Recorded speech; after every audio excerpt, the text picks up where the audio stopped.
चौधरी परवेज इलाही का क्या मुस्तकबिल देखते हैं आप पीटीआई में? देखिए पीटीआई में तो जाहिर है वो अब इस तरह खड़े हुए हैं, चौधरी साहब खड़े हुए हैं, मोहना साहब जिस तरह से खड़े हुए हैं, तो पीटीआई में तो उनका मुस्तकबिल तो है ही है, उसमें तो कोई शुबा नहीं है। अब वो उन्होंने अपनी सियासत मैं समझता हूँ बचा ली है। जो हम पे चौधरी शुजात साहब ने और सालिक साहब ने और अपनी जो शाफे साहब ने जो अपनी पॉलिटिक्स है वो बिल्कुल तबाह बर्बाद कर ली है, वहाँ पे मोहना इलाही ने बड़ी दलेरी से काम लिया है और अपनी सियासत तो अब जो फ्यूचर है पॉलिटिक्स का वो तो इस फैमिली में फिर अब मोहना साहब का ही है। यानी फिर मुस्तकबिल की वजारत आला यानी आप दोनों के माबैन को कशमकश देख रहे हैं मोनिस और आपके बीच में, या आप मोनिस इलाही को सपोर्ट कर सकते हैं या परवेज इलाही को सपोर्ट कर सकते हैं? नहीं, मेरी तो सारी सपोर्ट परवेज इलाही साहब के साथ है, लेकिन इशू ये है कि ये अभी तो खैर ये बड़ा it's very pre mature thing. अभी इलेक्शन जब होते हैं देखते हैं, अभी तो इलेक्शन तो होना, पहले मेरे इमरान खान तो निकले बाहर जी। अच्छा ये बताइए कि ये जो आज का जलसा एक होना था, ऐलान हुआ फिर मनसूख हुआ, इससे जाहिर है कि पीटीआई के अपने लोग भी कुछ ज्यादा खुश नहीं है, तनकीद कर रहे हैं। तो इस वक्त आप यानी इस फैसले को कैसे देखते हैं आप, जलसे का ऐलान होना फिर ना होना?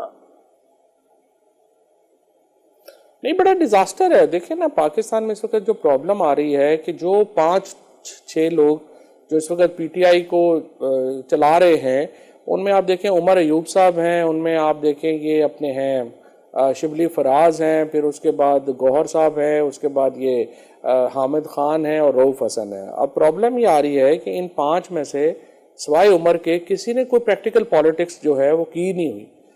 उन्होंने कभी उस तरह से इलेक्शन की पॉलिटिक्स जो है वो नहीं की हुई। और अब आप मसलन मैं आपको मिसाल देता हूँ नहीं कि कल जब ये मुलाकात नहीं हुई, परसों इनकी जब ये खान साहब से मिलने गए तो ये कह रहे हैं कि हम प्रिविलेज मोशन लेके आएंगे और इनको हम पार्लियामेंट में बुलाएंगे। भाई आप 2 लीडर ऑफ अपोजिशन खड़े हैं, आप ये कहें कि जी हम पूरी पार्लियामेंट को यहाँ पे बुला रहे हैं कि हमारी मुलाकात देखते हैं हम के कैसे रोकते हैं, ताकि कोई मीडिया इवेंट बनता, वहां पे जाते एक पॉलिटिकल जो है वो इवेंट बनता। So I am just giving you an example that how non political this group is. और अभी भी ये आज बड़ी गलती की, कभी भी अपने जो लोग होते हैं उनकी एक्सपेक्टेशंस इस तरह से स्काई रॉकेट नहीं कर देते और फिर उसका बड़ा नुकसान होता है। और उसका मतलब ये है कि आप फिर इसको हैंडल नहीं कर पाएंगे। अब इसके नतीजे में जो आज जो इतनी आपने उम्मीदें बड़ी कर दी, फिर आप जलसा कर नहीं सके, तो जाहिर है कि काफ़ी ज़्यादा उसका रद्द अमल आया है। मैं बार बार ये कह रहा हूँ, अभी आपको जलसे जुलूसों में पढ़ने की ज़रूरत नहीं है। जब जलसे जुलूसों में पढ़ना था वो 9 फरवरी था, जब आपकी आंखों के सामने आपका इलेक्शन चोरी हुआ, आप घर पे बैठे रहे। अब आप 1-2 महीना इंतज़ार करें, ये जो बजट पास हुआ है इसके इफेक्ट्स ज़रा लोगों तक जाने दें। तहरीक तो वैसे ही तैयार है, सितंबर में आप वैसे ही तहरीक तैयार है। इन द मीन टाइम आपने असद कैसर साहब और अचक ज़ई साहब के जिम्मे लगाया है, मौलाना फजलुर रहमान, पीर पगाड़ा, हाफिज नईम साहब, इन लोगों से मुलाकातें करके ये कंसोलिडेट कर लें अपना अलायंस।